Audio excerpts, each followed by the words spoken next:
দীর্ঘ ৩৫ বছর পর সংসদ সদস্যদের ভোটে আগামীকাল নির্বাচিত হতে যাচ্ছেন রাষ্ট্রপতি।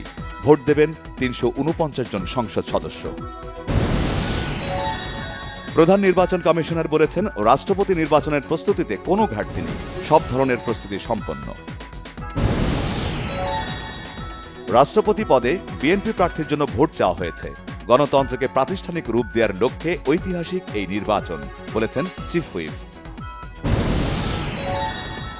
প্রধানমন্ত্রীর সভাপতিত্বে জাতীয় অর্থনৈতিক পরিষদের নির্বাহী কমিটির বৈঠকে ৯,৩৩৩ কোটি টাকার ১০টি প্রকল্প অনুমোদন। ভারতের পশ্চিমবঙ্গের কলকাতায় একটি হোটেলে অগ্নিকাণ্ডে ৯ বাংলাদেশের মৃত্যু, আহত আরও ১৫ জন। এসি বিস্ফোরণ থেকে আগুনের সূত্রপাত বলে প্রাথমিকভাবে ধারণা।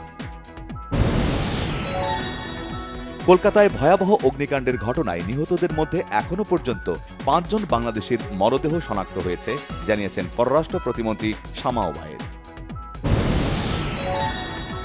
কলকাতার আগুনে প্রাণ গেল কুষ্টিয়ার একই পরিবারের ৪ জনের, গিয়েছিলেন চিকিৎসার উদ্দেশ্যে, স্বজনদের আহাজারি। স্বার্থ ছাড়া ভারত বন্ধুত্বপূর্ণ আমন্ত্রণ জানালে তাকে সাধুবাদ জানায় সরকার, জানিয়েছেন বিএনপির স্থায়ী কমিটির সদস্য রুহুল কবির রিজভী। সাংবাদিকতা পেশাকে যারা ফ্যাসিবাদের দালালির কাজে ব্যবহার করেছে তাদের চিহ্নিত করে ব্যবস্থা নেওয়া হবে, জানিয়েছেন তথ্য ও সম্প্রচার মন্ত্রী। আওয়ামী শাসনামলে ডিজিএফআই এর জিআইসিতে গুম নির্যাতন মামলায় শেখ হাসিনা ও সেনা কর্মকর্তা সহ ১৩ জনের বিরুদ্ধে সাক্ষ্য গ্রহণ। গুম প্রতিরোধ ও প্রতিকার আইন গুমের বন্ধের বদলে আইনশৃঙ্খলা রক্ষাকারী বাহিনীকে আবারও গুমের সুযোগ তৈরি করে দিতে পারে, অভিমত মানবাধিকার কর্মীদের। রাজধানীর গ্যাস সংকটের খুব একটা উন্নতি নেই, চাপ খুবই কম, গ্যাস পেতে অপেক্ষা করতে হচ্ছে ঘণ্টার পর ঘণ্টা।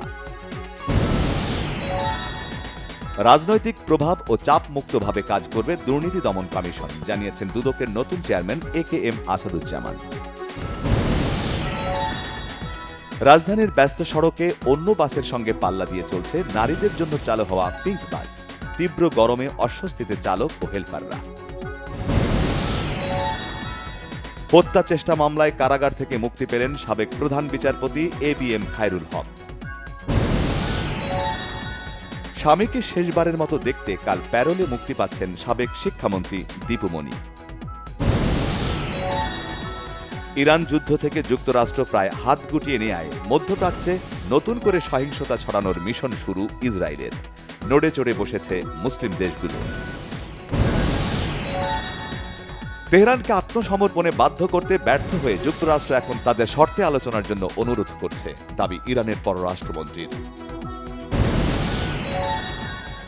ডারউইন টেস্টে অস্ট্রেলিয়াকে হারিয়ে র্যাঙ্কিংয়ে উন্নতি বাংলাদেশ ক্রিকেটারদের। পরাজয় টেস্ট ব্যাটিং র্যাঙ্কিংয়ে ১ নম্বর স্থান হারালেন ট্রাভিস হেড।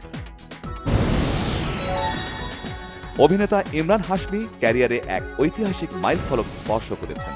তার অভিনীত সদ্যপ্রাপ্ত ছবি আওয়ারাপান 2 মাত্র 5 দিনে আয় করেছে ১৪৪ কোটি টাকা।